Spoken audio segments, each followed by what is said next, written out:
The applause didn't stop the way applause usually stops. It didn't fade. It didn't taper politely into silence. It didn't dissolve into the comfortable hum of a satisfied audience. It just fractured. Before we continue, please hit the like button, subscribe to the channel, and turn on the notification bell for updates. 1 second, there were claps scattered through the room, hesitant, uneven, almost dutiful. The next, there was something else underneath them. A low sound. A sound you don't expect to hear at Sundance. A sound that makes people glance sideways before they fully register what it is. Hello. Booing. Not loud at first, not unified, but unmistakable. Right. And right at that moment, right as the sound shifted, Meghan Markle stepped forward to the microphone. Now pause there, because this was not supposed to happen. Not here. Hello. Not tonight. Not at Sundance. This was meant to be a victory lap, a debut, a reinvention, a carefully staged return to cultural relevance. Instead, within minutes, social media would be flooded with claims that the audience turned hostile, that objects were thrown toward the stage, that security tensed, that Prince Harry moved instinctively, that the speech unraveled in real time. And here's the most unsettling part. Depending on who you ask, none of that happened. Or all of it did. So what actually unfolded inside that theater in Utah during the 2026 Sundance Film Festival? Was it a misunderstood moment amplified by hostile online commentary? Was it a genuine audience revolt caught imperfectly on camera? Or was it something more uncomfortable, a collision between expectation and reality that no amount of PR could smooth over? Tonight, we're not starting with answers. We're starting with the moment before everything went wrong. Because to understand why the room reacted the way it did, you have to understand why this appearance mattered so much, and why the stakes were higher than anyone wanted to admit. Let's rewind. Sundance is not Cannes. It's not the Met Gala. It's not a red carpet circus designed for spectacle. Sundance is credibility. It's where filmmakers go to be taken seriously. It's where audiences pride themselves on skepticism. It's where applause is earned, not given. And that's precisely why this appearance was risky. For months leading up to the festival, industry whispers suggested that Meghan Markle and Prince Harry were eyeing Sundance as a strategic reset. Not a splashy comeback, not a celebrity stunt. A reframing. Their documentary, Cookie Queens, was positioned as warm, intimate, socially conscious, a story about community, resilience, and female entrepreneurship. The kind of subject matter that feels tailor-made for an indie crowd. On paper, it was a smart play. But paper doesn't clap. People do. And people bring baggage into rooms with them. Ask yourself this: when an audience sits down at Sundance, what are they really evaluating? The film, the message, or the people standing behind the microphone? Because by the time the lights dimmed that night, the room was already divided. Some attendees arrived curious, some arrived cautious, some arrived openly skeptical, and a few, according to later accounts, arrived primed for confrontation. That matters, because audiences don't flip on a dime. They react to undercurrents that have been building long before the first word is spoken. Inside the theater, the screening itself passed without incident, or at least without anything that immediately raised alarms. There were laughs where there were supposed to be laughs. Quiet moments where the film invited reflection. Polite applause at the end. But polite applause is not passion, and passion is what Meghan Markle seemed to expect when she walked onto that stage. Think about the psychology of that moment. You've just sat through a project you believe in. You're standing in one of the most influential indie film spaces in the world. You're flanked by your husband. Cameras are trained on your face. This is where you connect. This is where you claim the room. But rooms have their own moods. And this one was complicated.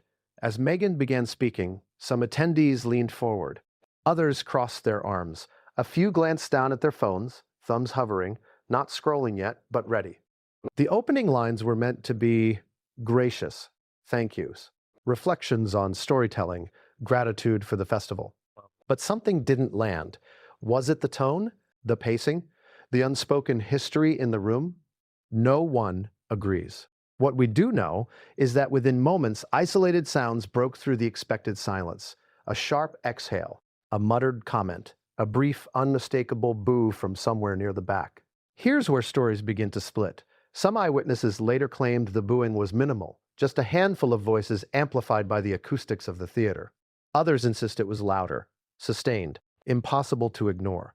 And then come the claims that turned a tense moment into a full-blown controversy. Claims that something was thrown. Not violently, not dangerously, but deliberately, a small object, a gesture more than an attack, or so the allegations go. But here's the problem. No two descriptions match. One account mentions paper. Another says it was a soft promotional item. A third insists it was nothing more than a program slipping from someone's hands. And yet, the rumor stuck. Because rumors thrive where footage is incomplete. Videos circulating online show a sudden movement on stage. Meghan's posture shifts. Her hand tightens around the microphone. Prince Harry turns his head sharply to one side. Security staff near the aisle straighten. The speech stutters. And then, cut. No clear projectile visible. No definitive impact. Just a moment that feels wrong. Have you ever watched a clip like that?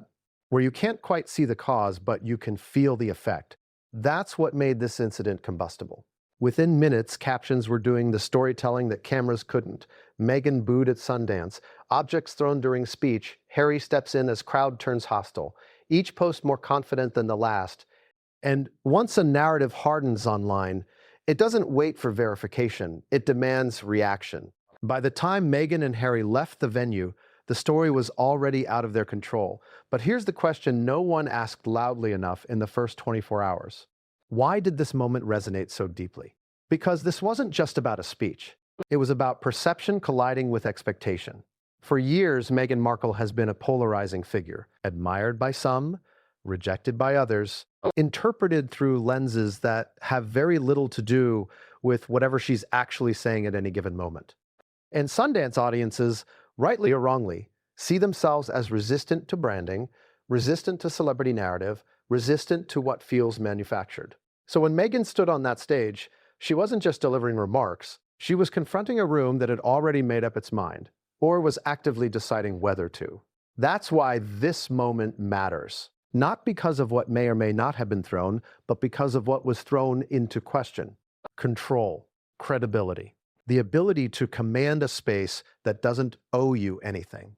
And the scariest part? This was only the beginning. Because what happened after the microphone went cold, what unfolded backstage, online, and inside media newsrooms, would reshape the narrative far more dramatically than the moment itself. And once the footage started circulating, there was no rewinding the story, only escalating it. But before we get there, we need to understand something crucial. Why Sundance was chosen, why this documentary was positioned the way it was, and why this audience was never going to be easy. Because the seeds of that night were planted long before anyone took the stage. And once you see that, the reaction makes a lot more sense. But what came next, behind the scenes, would change everything. And no one saw it coming. I won't move forward until you say it. Why Sundance? That's the question that sits underneath everything that happened that night. Not the booze, not the alleged projectiles, not even the viral clips. Why here? Because Sundance is not a neutral stage. It never has been. And if you misread that room, even slightly, it doesn't just reject you, it resists you. So before we can understand how the evening unraveled, we need to understand why this festival was chosen in the first place and why that choice quietly raised the stakes beyond anything Meghan Markle or Prince Harry publicly acknowledged. Ask anyone in the industry and they'll tell you the same thing. You don't go to Sundance for validation. You go there to be judged, not applauded politely, not indulged, judged. Sundance audiences pride themselves on being difficult, on being unimpressed, on sniffing out what they perceive as performative authenticity from a mile away. That's the culture, which makes this question unavoidable. Why would two of the most scrutinized public figures on the planet choose the most skeptical audience in American film culture for their debut documentary appearance? On paper, the answer looked elegant: credibility. If Cookie Queens could land at Sundance, it wouldn't just be another celebrity project. It would be art. It would be serious. It would be elevated above the endless churn of streaming content and tabloid noise. But there's a difference between seeking credibility and borrowing it. And Sundance doesn't like being borrowed. Here's the contradiction. For years, Meghan Markle and Prince Harry have positioned themselves as outsiders to elite systems, as critics of institutional power, as voices pushing back against entrenched hierarchies. Sundance, meanwhile, sees itself as an outsider institution too. Anti-Hollywood, anti-mainstream, anti-corporate gloss. So on the surface, this should have worked. Same values, same rhetoric, same language. But scratch that surface just a little, and something uncomfortable emerges. Because Sundance audiences are deeply suspicious of celebrity activism that arrives prepackaged. They don't just watch the film, they interrogate the motive. And Cookie Queens arrived with a lot of motive attached to it. Let's talk about timing. By early 2026, the public conversation around Meghan and Harry had entered a strange new phase. Not the explosive outrage of earlier years, not the breathless fascination either. Something colder, fatigue, media fatigue, audience fatigue, cultural fatigue. That's a dangerous place to be as a public figure, because outrage can be redirected. Fatigue just turns away. So this appearance wasn't just about promoting a documentary, it was about re-engaging an audience that had begun to disengage. And Sundance, ironically, was seen as the antidote, a place where seriousness could replace spectacle. But here's the thing no one likes to admit. Sundance audiences don't want to be recruited into someone else's redemption arc. They want discovery. They want surprise. They want the sense that they found something before the world did. Cookie Queens didn't arrive as a discovery. It arrived with press releases, with expectations, with baggage. And baggage changes how a room listens. Now imagine yourself sitting in that theater. You're not scrolling through headlines. You're not reading think pieces. You're watching a film knowing exactly who made it, who funded it, and what it represents in the broader media ecosystem. Can you really separate the art from the artist in that moment? Or does the artist walk onto the stage with the art draped over them like a flag? That's what made this night so volatile. Because Sundance isn't hostile by default, but it is alert, hyper alert. And alert audiences notice things others might ignore. They notice tone shifts, they notice phrasing, they notice when sincerity feels rehearsed. And when Meghan Markle stepped forward to speak, she stepped into a room already running its own internal analysis. Some attendees later said they felt conflicted before she even opened her mouth. Others admitted they were rooting for the moment to go well, if only because they wanted the film to stand on its own. But a few, according to multiple accounts, had already decided. And once even a small fraction of an audience decides, the rest of the room feels it. That's the thing about live events. You can't isolate reactions. One boo doesn't stay one boo. It ripples. And in a venue like Sundance, where silence is a language of its own, disruption becomes amplified. Now layer another factor on top of this. Expectation management. This was marketed as a debut appearance, a milestone, a celebratory moment. But Sundance audiences don't celebrate premieres the way Hollywood does. They don't stand just because someone famous walks in. They don't clap out of obligation. They wait. And waiting can feel like rejection if you're expecting warmth. So when Meghan's opening remarks leaned into gratitude, impact, and personal reflection, the mismatch began, not because those sentiments were wrong, but because they didn't align with the emotional temperature of the room. This wasn't a fan space. It was a critical space, and critical spaces don't respond well to speeches that sound like conclusions rather than invitations. Here's a detail that gets overlooked. According to multiple attendees, the speech began before the audience fully settled. People were still shifting in their seats, still processing the film, still deciding how they felt. That matters, because timing in rooms like this is everything. Speak too early, and you interrupt reflection. Speak too late, and you lose attention. Either way, you risk resistance. And resistance doesn't always announce itself loudly. Sometimes it shows up as crossed arms, as delayed applause, as audible exhalations when certain phrases land. Have you ever felt that in a room? That moment where you realize you're not being received the way you expected, where the energy you're projecting isn't being returned. That realization can rattle even the most seasoned speakers. And Meghan Markle is a seasoned speaker, which makes what happened next all the more revealing. As she continued, her cadence shifted. Shorter sentences, more emphasis, less ease. Some interpreted this as confidence. Others read it as tension. And that's where perception starts doing dangerous things. Because once an audience senses tension, it starts looking for reasons. And that's when every sound becomes meaningful. A cough sounds like dissent. A laugh sounds sarcastic. A single boo sounds like a chorus. Was that fair? Maybe not. But fairness isn't the metric in moments like this. Momentum is, and the momentum was slipping. Here's where Prince Harry enters the equation in a way most people didn't notice at first. He wasn't speaking, he wasn't front and center, but he was watching the room. Witnesses describe him scanning the audience more than once. Not nervously, but attentively. That's not unusual, but it becomes important later.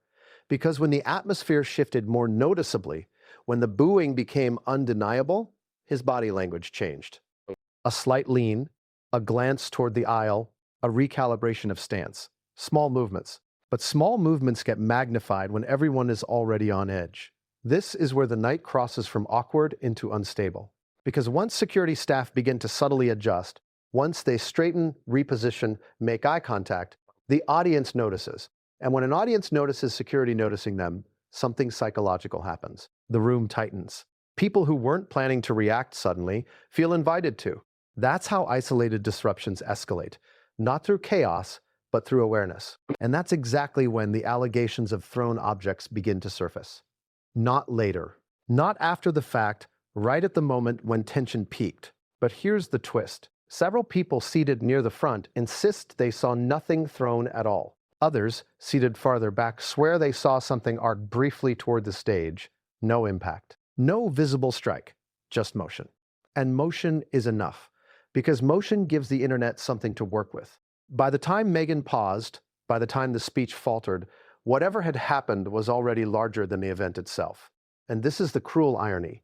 Sundance was chosen precisely to avoid spectacle, but by choosing Sundance, they walked into a space where spectacle is not tolerated, and therefore instantly scrutinized. So the question becomes, was this a miscalculation? Or was it inevitable? Because when you combine a skeptical audience, a polarizing figure, heightened expectations, and live microphones, you don't need chaos to create controversy. You just need friction. And friction was everywhere that night. The applause didn't recover. The boos didn't fully stop. The speech didn't regain its rhythm. And then, suddenly, it ended. Not triumphantly, not defiantly, abruptly. And when the microphone went cold, something else began. Not in the room, but online. Because outside that theater, thousands of people were already shaping a version of the story that no one inside could control. And once that version escaped into the digital bloodstream, the night at Sundance stopped being a moment and started becoming a narrative. But the most revealing part of this story doesn't happen on stage at all. It happens in the minutes immediately after, behind closed doors, in hushed conversations, and in the first frantic exchanges between publicists and media outlets. Because that's where the real damage, or damage control, begins. And what happened next would determine whether this was remembered as an awkward footnote or the start of something much bigger. What was Cookie Queens supposed to do? That's the question that haunted the room the moment the lights came back on. Because documentaries don't just tell stories at Sundance. They make arguments about culture, about power, about sincerity, about why this story, told by these people, deserves space in a crowded moral marketplace. And Cookie Queens arrived carrying a very specific promise: warmth, community, soft power instead of confrontation. At least, that was the pitch. But here's the first uncomfortable truth. No documentary enters Sundance as a blank slate. It enters as a negotiation between the film and the audience, between intent and interpretation, between what the creators believe they're saying and what the room hears. And Cookie Queens was negotiating from a position that was both privileged and precarious at the same time. Let's rewind again. On paper, the concept sounded almost strategically perfect. A documentary centered on women-led small businesses. Stories of resilience, grassroots entrepreneurship, personal journeys that avoid politics while still feeling socially meaningful. That's Sundance-friendly territory.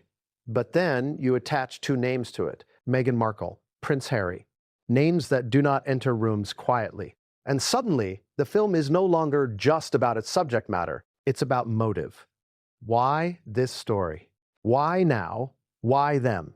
And Sundance audiences are obsessed with those questions. They don't just watch what's on screen.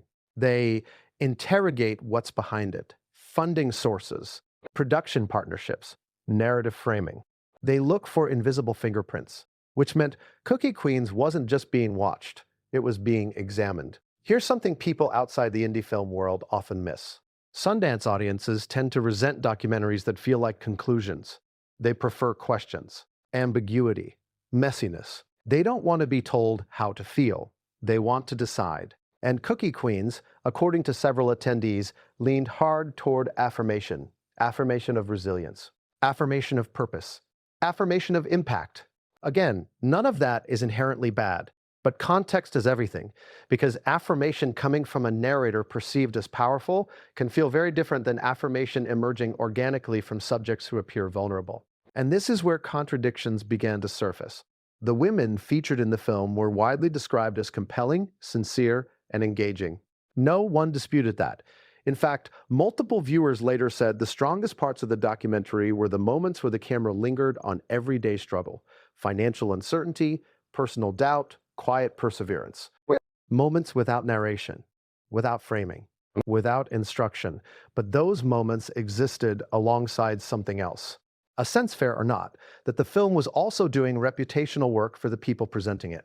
And Sundance audiences are allergic to reputational work. They bristle at it, not because they hate the people involved, but because they feel manipulated when art appears to double as messaging.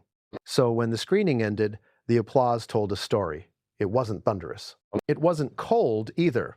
It was measured, polite, respectful, but restrained, which is not a problem unless you were expecting more. And that's where the danger zone appears. Because the moment you misinterpret polite restraint as hostility, or worse, as misunderstanding, you're tempted to correct it, to explain, to contextualize, to speak. And speaking is exactly what came next. But before Meghan Markle stepped forward, there was a brief pause. A pause that several attendees later described as heavy, not awkward silence, something denser. A silence where people are processing, where reactions haven't settled, where feelings are still unformed. And that pause mattered, because Cookie Queens was not a neutral watch for this audience. Some came in curious but cautious. Others came with goodwill but skepticism.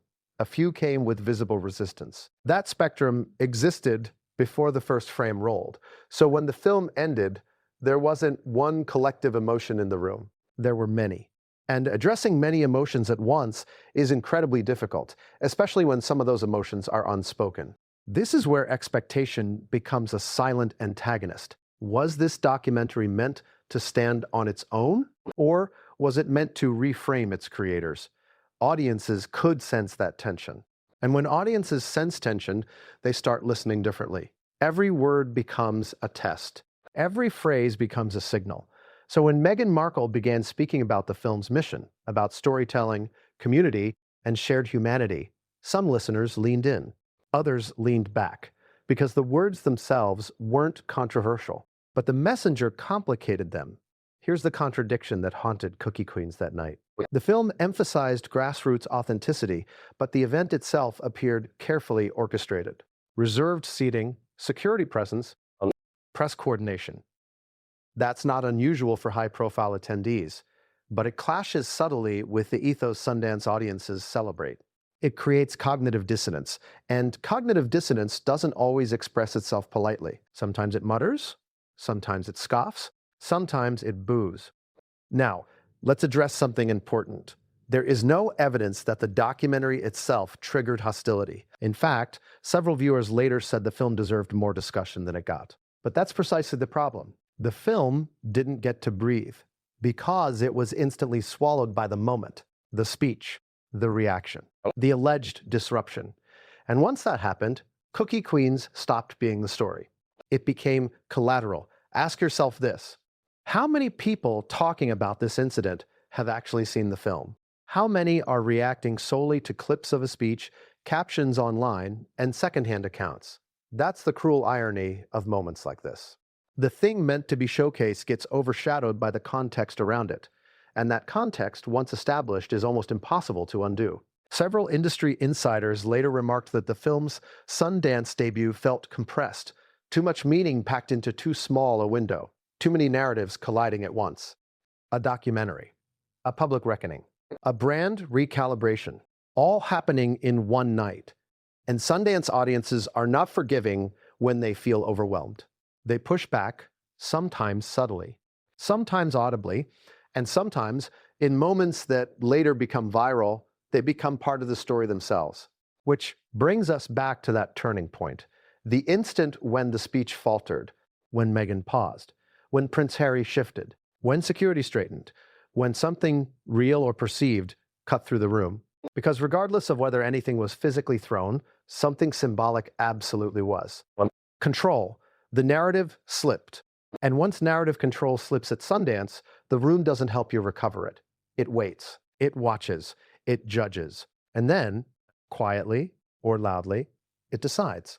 That decision doesn't always show up as boos. Sometimes it shows up as silence that refuses to turn back into applause.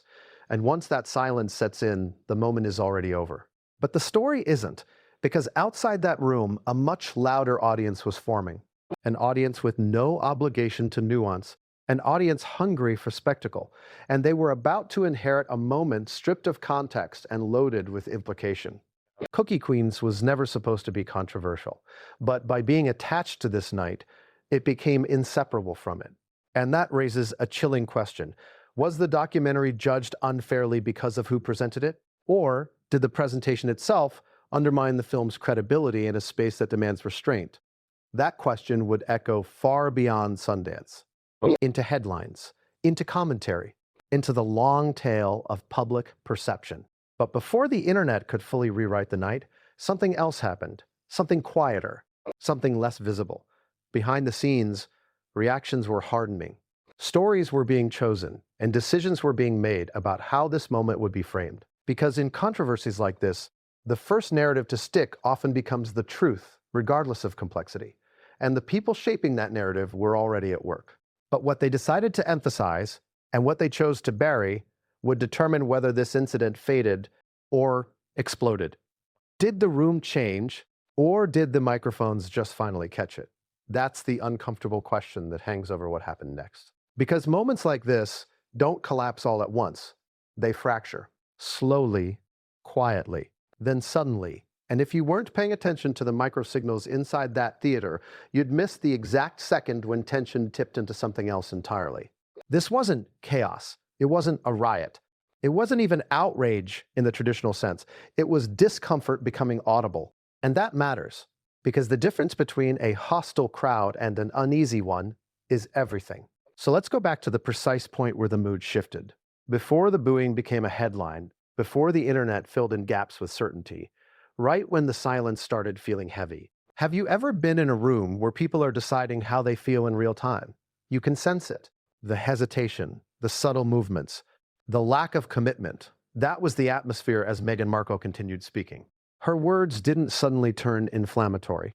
There was no explicit provocation, no obvious trigger, which is exactly why the reaction confused so many people. This wasn't a crowd reacting to a statement. It was a crowd reacting to a presence. And that's far harder to diagnose. Some attendees later said the issue wasn't what was being said, it was what felt implied. A sense of closure, a sense of resolution, a sense that the story had already been decided. Sundance audiences don't like being handed conclusions. They want to argue with the work, interrogate it, sit with ambiguity. And as the speech continued, a subtle contradiction emerged. The film celebrated grassroots struggle, but the speaker embodied institutional power. That contradiction doesn't have to be fatal, but it does require careful navigation. And careful navigation becomes difficult when a speaker senses resistance. Because once you sense resistance, your instinct is to push through it, to clarify, to emphasize, to assert. That's when tone shifts. Witnesses described Meghan's delivery becoming firmer, more deliberate, less conversational. Again, this is subjective. But perception is the currency here. And perceptions were diverging rapidly. In the back rows, a few people began reacting audibly, not shouting, not chanting, just sounds. A scoff, a dismissive laugh, a sharp no under someone's breath. Those sounds didn't dominate the room, but they punctured it. And punctures draw attention. The front rows stiffened. People turned their heads, not toward the stage, but toward the sound. That's important. Because once attention shifts away from the speaker loses control. And that's when disruption becomes contagious. This is the moment some attendees say the booing began. not as a chorus, as a signal. One voice, then another. Short, sharp, uncomfortable. Now here's where memory becomes unreliable. Some people swear the booing was louder than it actually was. Others insist it barely registered. But here's the truth that rarely gets acknowledged. It doesn't take volume to derail a speech, it takes interruption and interrupt. But when you're under scrutiny, small movements become loud. Several attendees later said that's when they sensed something was wrong. Not because of the crowd, but because of the couple's energy. Security noticed it too. Not in an aggressive way. No one rushed the stage. No one blocked aisles. But staff straightened. They adjusted their stance. They scanned. That alone can alter a room. Because once people sense security awareness, they become self-conscious. Some grow quieter, others push back harder. And that's where the most controversial claim enters the story. The claim that something was thrown. Here's what we know and what we don't. No clear footage shows an object striking the stage. No official incident report confirms an assault, but multiple attendees insist they saw something move through the air. Not fast, not forceful. Almost casual, which raises an unsettling possibility. If something was thrown, was it meant as an attack or as a statement? There's a difference. And the difference matters legally, ethically, and narratively. Some describe it as paper, others as a soft item. Others say it could have been someone dropping something accidentally. And that ambiguity is exactly why this incident exploded online. Because ambiguity invites imagination.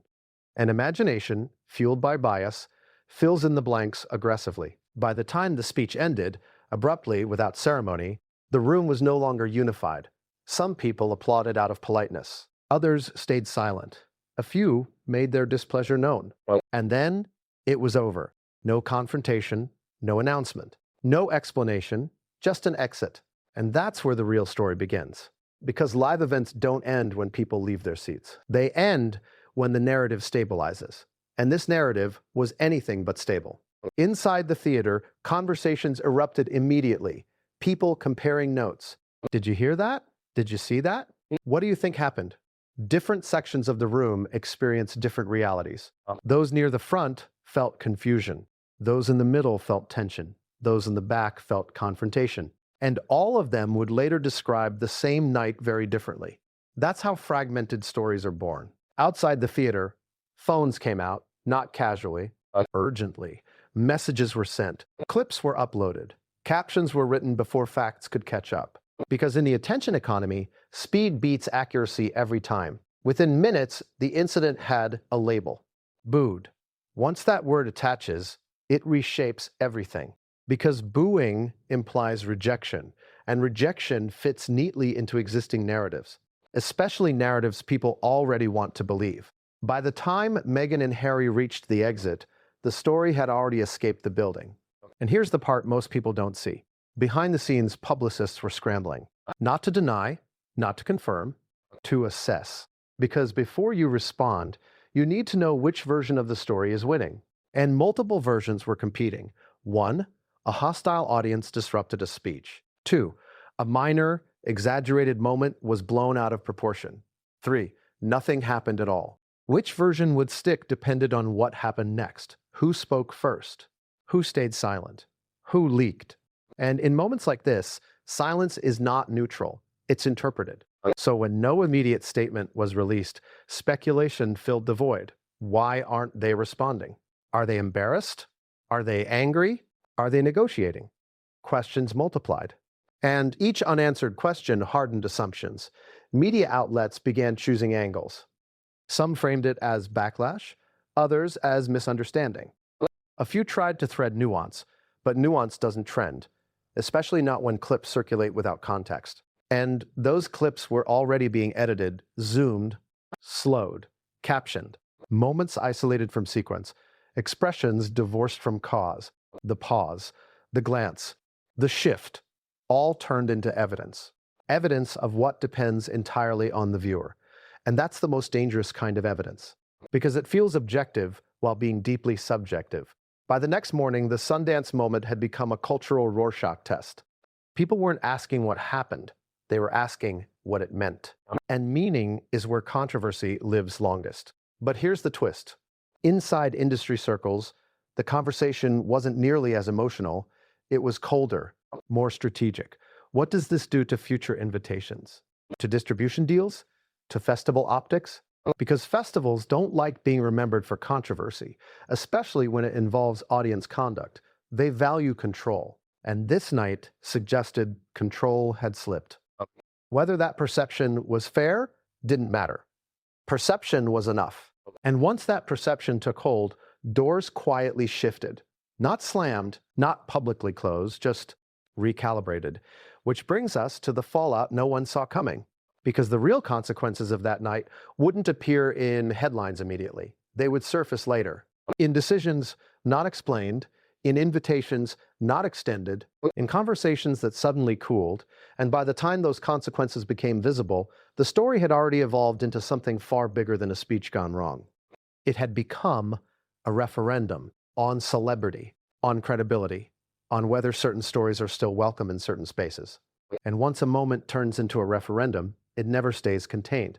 But before we get to that fallout, before we examine what changed behind closed doors, we need to look at what happened in the hours that followed. Because while the internet was busy arguing about what it saw, something else was happening quietly, something that would shape the next phase of this story in ways no one anticipated. And when that surfaced, it reframed the entire night. By the time the sun rose over Park City the next morning, the room no longer mattered. The theater was empty. The chairs were reset. The stage was quiet again, but the story was louder than ever. Because overnight, the Sundance moment had been stripped of its walls and handed to millions of people who had never been there, never felt the temperature of the room, never heard the pauses in real time. All they had were fragments, clips without context, captions without nuance, claims without verification. And those fragments were already doing what fragments do best. They were hardening into belief. Here's the uncomfortable truth about viral moments. They don't spread because they're accurate. They spread because they're legible. And this one was painfully legible. Celebrity, prestige venue, audience backlash. It fit. So the internet didn't wait. Within hours, timelines were flooded with short videos, zoomed in on Meghan's pause, Prince Harry's glance, the moment security straightened. Each clip framed as confirmation. Each caption written as fact. BOOED off stage. Objects thrown. Crowd turns hostile. Notice something. No one was saying allegedly anymore. The narrative had crossed that invisible line where repetition becomes truth. And once that happens, walking it back is nearly impossible. Because corrections don't travel as fast as outrage. Now, ask yourself this. Who benefits from that version of the story? Not the festival, not the filmmakers, not the audience members who felt the night was more complicated. The version that spread was the one that simplified everything into conflict. And conflict is clickable. Inside media newsrooms that morning, editors weren't debating what happened. They were debating how to frame it. Is this backlash? Is this a misunderstanding? Is this the latest chapter in a longer cultural story? Those questions aren't neutral. They shape headlines, and headlines shape memory. By mid-morning, articles began appearing with careful language, but provocative implications. Mixed reactions, divided audience, controversial reception. Those phrases do a lot of work. They allow plausible deniability while still signaling drama. But on social media, there was no such restraint. Accounts with large followings amplified the most extreme interpretations. Not because they were verified, but because they performed well. And performance online has its own logic. It rewards certainty, it punishes nuance. So nuance vanished. What replaced it was something much simpler. Meghan Markle had been rejected. That's the story people wanted to tell. And stories people want to tell have gravity. They pull everything toward them. Soon, even neutral observers were being asked to take sides. Did this prove she's out of touch? Did it prove audiences are unfair? Did it prove the film world is hostile to certain voices? Notice how quickly the conversation moved away from what actually happened, because facts were no longer the point. Meaning was. And meaning is where identity attaches. People weren't just reacting to the incident. They were defending their worldview. That's why this moment escalated so fast, because it became symbolic. To supporters, it looked like another example of disproportionate scrutiny. To critics, it looked like confirmation of long-held skepticism. And to everyone else, it was just another viral clip to scroll past, unless it was framed dramatically enough to stop them, which it was. Now, here's where things get interesting. Behind the scenes, while the internet argued loudly, something quieter was unfolding. Silence, not from the audience, not from commentators, from Meghan and Harry themselves. No immediate statement, no clarification, no denial, just nothing. And silence in moments like this is interpreted as strategy, or guilt, or shock, depending on who's watching. Public relations experts will tell you silence can be powerful, but only when you control the narrative environment. This time, they didn't. The vacuum filled instantly. Anonymous sources began appearing in articles. An attendee claims, someone close to the production says, a festival insider noted, each quote adding texture, not clarity. Texture. And texture makes stories feel real, even when they're stitched together from partial truths. Meanwhile, inside the festival ecosystem, there was discomfort. Sundance doesn't like being known for audience incidents. It prides itself on dialogue, not disruption. So organizers were careful. No dramatic press conference, no public condemnation, no validation of viral claims, just quiet reassurance. But reassurance doesn't trend, and the longer the couple stayed silent, the more speculation intensified. Why aren't they responding? Are they consulting lawyers? Are they angry at the festival? Are they embarrassed? Again, questions with no answers don't stay neutral. They lean toward suspicion. By the afternoon, a new layer of narrative emerged. Damage control. Articles began asking whether this would affect future festival appearances, whether distributors would hesitate, whether the documentary would be remembered for its content, or for this moment. And that's when the story shifted from incident to consequence. Because consequences make moments feel permanent. Insiders began whispering, not publicly, but privately, about optics, about risk, not moral judgments, calculations. That's the part most viewers never see. The slow recalibration that happens after a high-profile misfire. No announcements, no blacklists. Just raised eyebrows, just longer deliberations. Just invitations that don't materialize.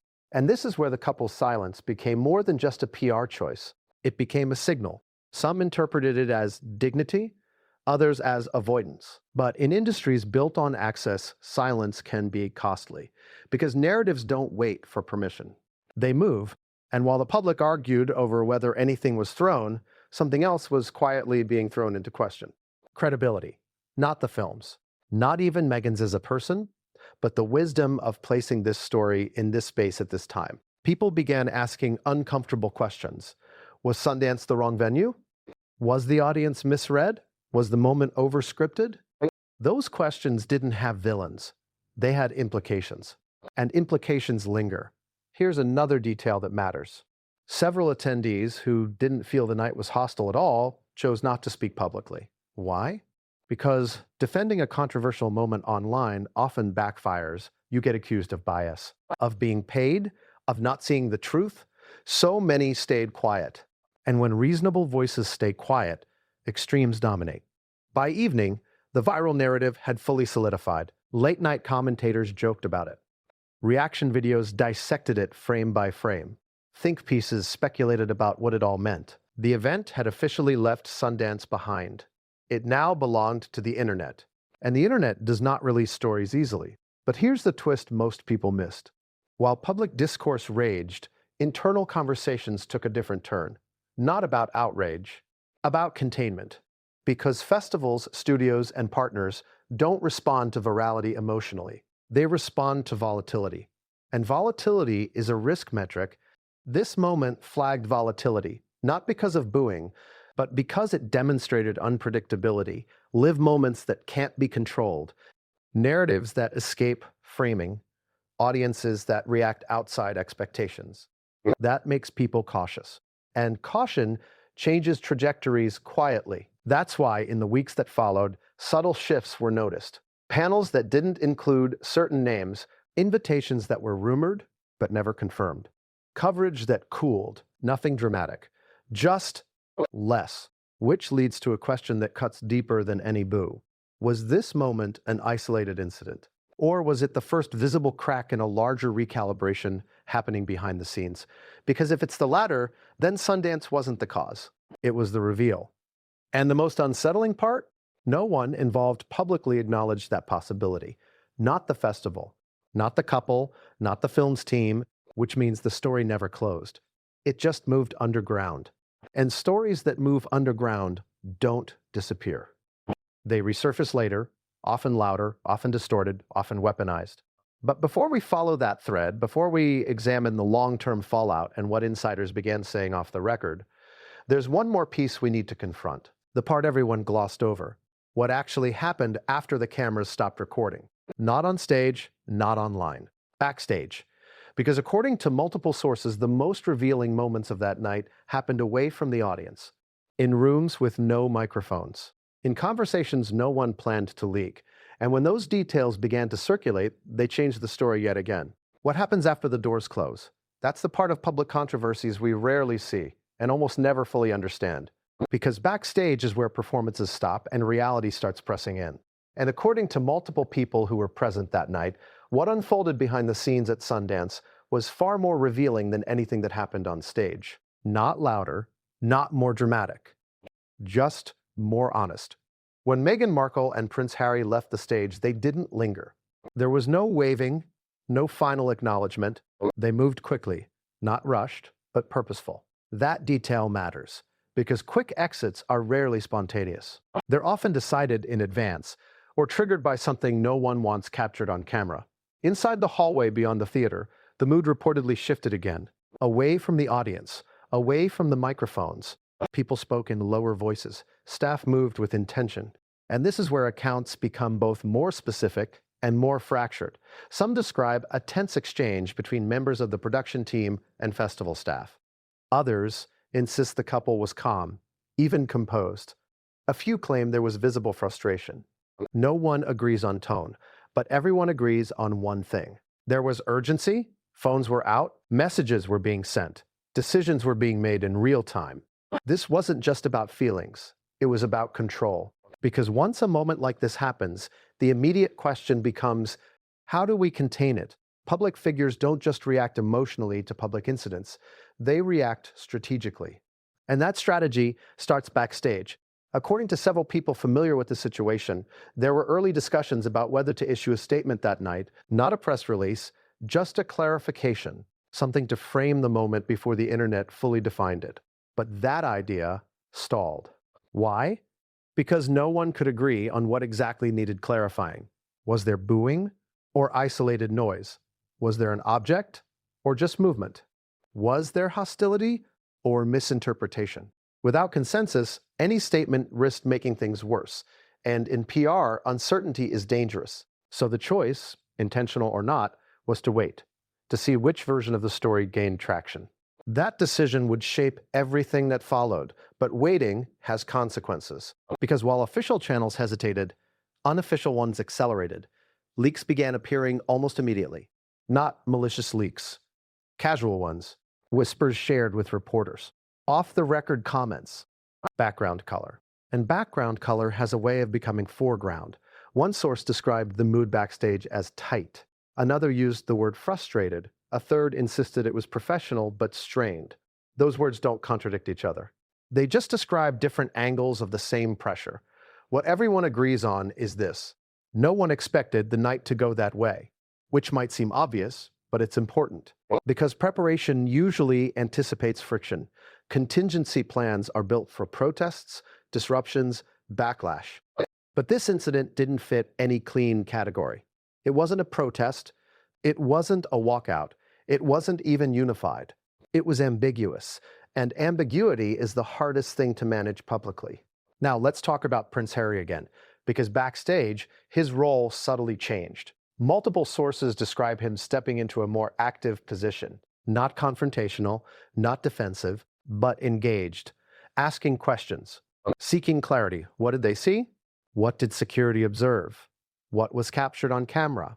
Those questions suggest something important. They weren't reacting emotionally, they were assessing risk.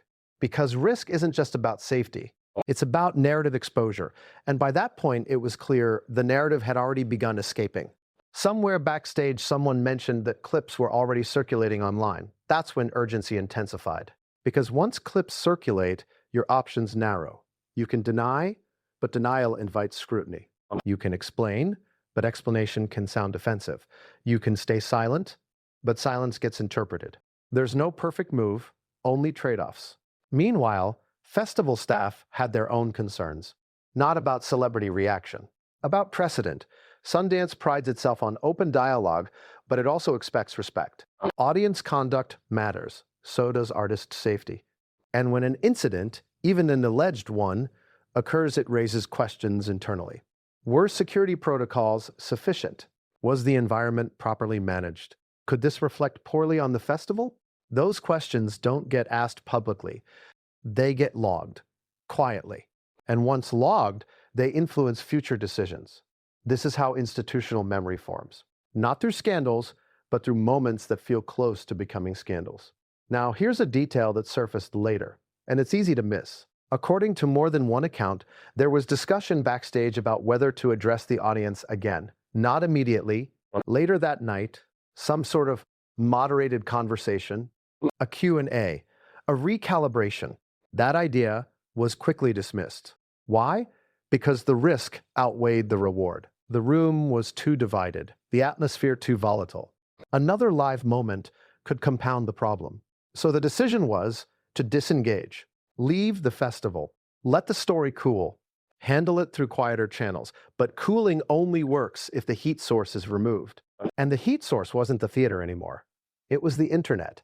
Backstage, someone reportedly mentioned that a prominent account had already framed the incident as a meltdown. That word spread fast. Meltdown. It implies loss of control.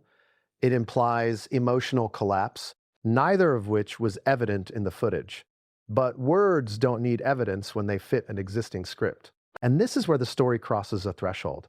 Because once a narrative suggests emotional instability, it changes how everything else is interpreted. A pause becomes flustered. A glance becomes defensive. A shift becomes aggressive. And that reinterpretation happens retroactively. Suddenly, people watching the clips weren't just seeing what happened. They were seeing what they were told to see. Backstage, this wasn't lost on anyone. The concern wasn't just about what happened, it was about what people would remember. Because memory is constructed. And once constructed, it's resistant to revision. Which raises a question no one wants to answer publicly. Could this have been handled differently? Some insiders think yes, that a brief, calm clarification could have reframed the incident before it spiraled. Others insist that any response would have fueled the fire. That silence, while risky, was the least damaging option. There's no consensus, and that lack of consensus mirrors the incident itself. Fragmented, interpreted, unresolved. By the time Meghan and Harry left the backstage area, the night was officially over. But the consequences were just beginning. Because while public reaction unfolded in waves, private reaction followed a different rhythm. Meetings were scheduled, emails were sent, conversations were postponed. Not canceled, postponed. And postponement is the most subtle form of fallout. It doesn't announce itself, it accumulates. One insider later described the post-Sundance atmosphere as cooler, not hostile, just less enthusiastic. Which might not sound dramatic, but in entertainment, enthusiasm is currency. When it cools, opportunities slow. And here's the most telling part. No one involved publicly contradicted the viral narrative. Not the festival. Not the film's team. Not the couple. That silence allowed the story to solidify. And once solidified, it became a reference point, a shorthand. Oh, that Sundance moment. Those 4 words began carrying weight, even among people who hadn't seen the footage. Even among people who didn't know the details. The moment had become symbolic. And symbols don't need accuracy. They need resonance. But the real shift didn't happen immediately. It happened weeks later, when the dust should have settled, but didn't. That's when industry insiders began noticing patterns. Subtle ones. A panel lineup changed. A conversation went quiet. A deal discussion stalled. None of these things were attributed to Sundance directly, but they all traced back to the same unspoken question. Is this worth the unpredictability? That's the question that reshapes careers quietly. Not through rejection, but through hesitation. And hesitation spreads. Once decision maker hesitates, others follow. Not out of malice, out of caution. Which brings us to the most unsettling possibility of all. What if the Sundance incident wasn't an outlier? What if it was a signal? Not of wrongdoing, not of failure, but of misalignment between public figures and the spaces they're trying to occupy, between narrative control and audience autonomy, between intention and reception. Because if that's the case, then this story isn't about booing or thrown objects or viral clips. It's about a deeper recalibration happening in real time. A recalibration no one wants to name, but everyone feels. And the next chapter of this story doesn't unfold at a festival. It unfolds in decisions made months later, when invitations are reconsidered, platforms are chosen carefully, and strategies shift. But before we get there, before we examine what this moment meant in the longer arc of Meghan and Harry's public journey, there's one final layer we need to explore: how history shaped perception. Because this night didn't exist in isolation. It was filtered through years of narratives, grievances, loyalty, and fatigue. And once you place it in that context, the reaction, fair or not, starts to make uncomfortable sense. That's where we go next. Was this night really about Sundance at all? Or was Sundance just the screen onto which years of unresolved tension were finally projected? Because by the time industry insiders began quietly recalibrating their expectations, something deeper had already happened. The incident didn't just get interpreted as a bad night. It got folded into a longer story people already believed they understood. And that's the part no clip can show. Context doesn't trend. History does. When audiences reacted, however they weren't reacting to a single speech in isolation. They were reacting to accumulated narratives, to headlines they remembered, to interviews they'd watched, to debates they were tired of having. That doesn't make the reaction fair, but it makes it legible. Let's talk about narrative fatigue, not outrage fatigue, not sympathy fatigue, narrative fatigue. It's what happens when the same story keeps reappearing, framed slightly differently, but asking the same emotional labor from the audience. Believe me, support me, understand me. Over time, even sympathetic audiences begin to disengage. Not because they disagree, but because they're exhausted. By 22/6, that exhaustion was real. Not universal, but present. And Sundance audiences in particular are hypersensitive to repetition. They pride themselves on novelty, on being early, on encountering voices before they're over-amplified. So when Meghan Markle stepped onto that stage, she wasn't just stepping into a room. She was stepping into memory. Memories of interviews, of public disputes, of cultural battles fought online. And those memories don't reset just because the setting changes. Here's a contradiction that's uncomfortable to sit with. The more Meghan and Harry framed themselves as misunderstood, the more some audiences felt asked to do interpretive work they didn't sign up for. That doesn't mean the framing was dishonest. It means it was demanding. And demanding narratives don't land easily in spaces that prize ambiguity. Sundance isn't hostile to personal stories. It's hostile to perceived certainty. So when a speech feels conclusive, when it feels like the final word rather than an open invitation, resistance emerges. Sometimes quietly, sometimes audibly. That's where history matters. Because people don't just listen to what's being said. They listen for what they think is being repeated. And repetition, rightly or wrongly, had become part of the Markle narrative in the public imagination. Which means the margin for error was razor thin. A pause could be read as defensiveness, a firm tone as entitlement, a misaligned moment as confirmation. And confirmation bias is powerful. Once activated, it reshapes perception instantly. Now here's the irony. Many of the same people who criticized the reaction later admitted something else. They hadn't actually felt hostile in the room. They felt uncertain. But uncertainty doesn't survive translation. It gets flattened, it gets simplified, and online, uncertainty usually gets rewritten as rejection. That's how the Sundance moment became shorthand. Not because of what objectively happened, but because of how neatly it fit into an existing storyline. But let's flip the question. What if the reaction wasn't about Meghan Markle at all? What if it was about a larger discomfort with celebrity activism occupying indie spaces? Because Sundance has been grappling with that tension for years. The line between indie authenticity and celebrity advocacy has been blurring. More famous faces, more branded causes, more polished narratives. Some audiences welcome that evolution. others resent it. And resentment doesn't always express itself rationally. Sometimes it bubbles up as disruption, sometimes as booing, sometimes as silence that feels heavier than hostility.